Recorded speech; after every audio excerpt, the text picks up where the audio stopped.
Are you sure you're ready? All right, welcome to GRITbecause. God, really, I'm trying. Because love-hate relationships happen. They do.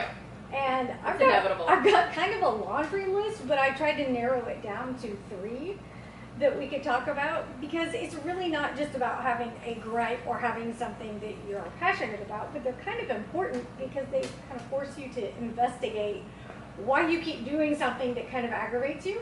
Right, why am I putting this time in? Exactly. So number 1 on my list, social media.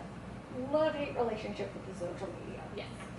You kind of feel the same. I do. It can be a great tool, and it's a great way to reach, a lot of people, but at the same time, I feel like we can be on it too much. It can rule our lives, and before you know it, you've spent 2 hours or more. Yeah, it can be a time vampire for sure. And then also, I think it increases people's anxiety.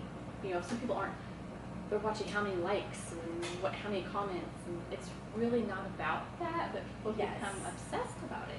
I actually have a story to share. Someone, I had put together a post, and it was actually for another page that I helped moderate.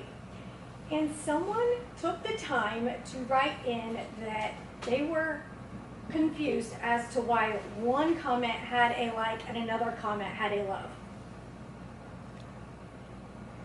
And a couple of things. Why was this person so invested into whether or not it was a like or a love on a comment? Why was it upsetting them? That I felt bad because that person was upset about it, but I was frustrated too. Right, look at all those emotions that just happened. Like, so many emotions just from a comment. Just from that, and that's the thing that I don't like. Yeah. What difference does it make if someone likes it or dislikes it or loves it it's depending on what that person's, how they read it and felt it in that moment, really. Right. But to put a positive spin on it, it's a great way to reach people. Yes. It's a good way to share information.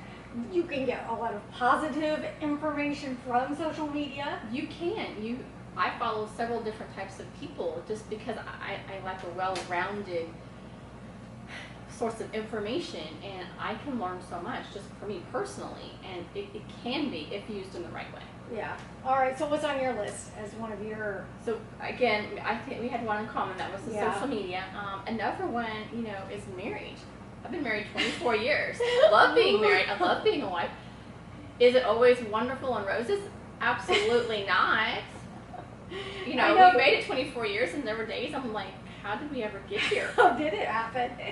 We actually made it. I don't know how did we make this work? But, there are seasons in a marriage, just like we have seasons in our weather. So, you have that honeymoon phase. Everything's wonderful, and you're happy, you're in love, and nothing could go wrong. And then it's like you get into the next phase of like, oh my, what have I gotten myself into? This is the reality of marriage. Yes, it's not all roses. And you have to compromise. You do have arguments. You have disagreements. It's part of life. Mm-hmm. It's amazing to me, and I'm guilty of it. I'm guilty of it. We think, oh my goodness, everything's gonna be wonderful. We don't disagree. Well, no, things happen in life, so why wouldn't we expect that in marriage? Right. Doesn't make sense.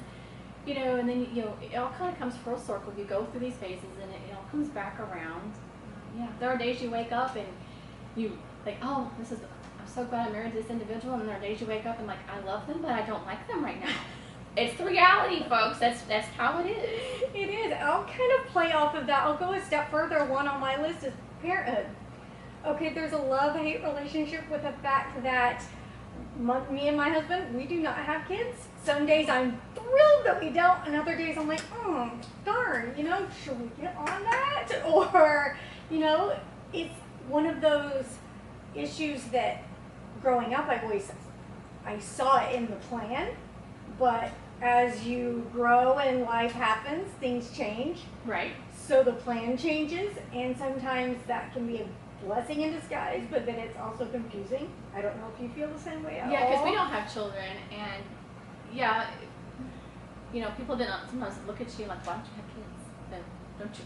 This is just how it is. You be married, you have kids, and so there's that pressure, and then also feel like people kind of judge you a little bit for not having children. Yeah.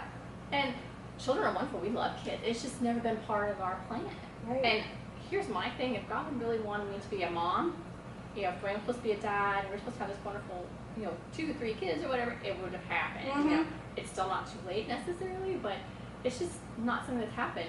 But it's allowed us, I think, in a way, to be even better aunts and uncles, and you know, help in other ways instead of just having our own. Yeah, yeah.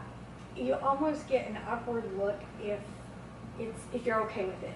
Yeah. Sometimes it feels like, and maybe that's more me. No, I get that too. You know, it took me a little while to be okay with the fact that not everybody understood. Right. Okay, this is how we are right now, and this is not necessarily part of our plan. I didn't say, you know, we never said we would never have kids. We just didn't really plan on it, but we were open to the fact that if it happened, okay, but you know, so this just never became part of the plan. Yeah. After all, so but we're still very happy. Yeah, I feel ya. Okay, next on my list,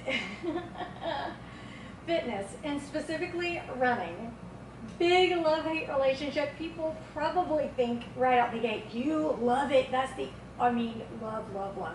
Yes, I do, but I also have a little challenge and, you know, frustration with it, because I think, first of all, growing up in PE, the mile test was torture.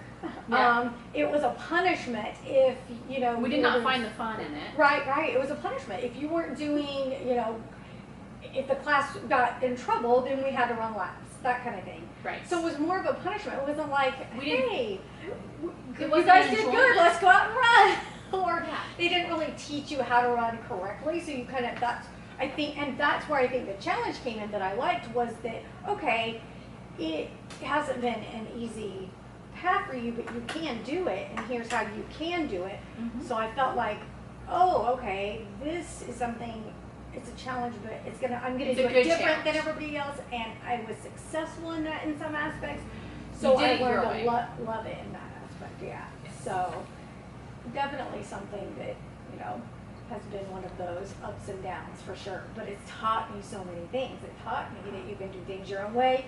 You don't have to. You're stronger than you realize. That's Absolutely. one thing running's taught me. I had no idea I was as strong as I have found out that I am. Mm-hmm. Yeah, it's taught me many things, and you know, I look at it like I have no regrets, but part of me is like, man, I wish I'd found running sooner. Yes. But I also know that everything happens for a reason, and running came into my life at that time because that's what it was supposed to be. Right in time. The season was ready for you. What else is on your list? So also volunteering. I love to volunteer. I do. I love it. We volunteer with the zoo, and done some other volunteering as well. But I've learned not to do too much. That's kind of the love-hate thing there.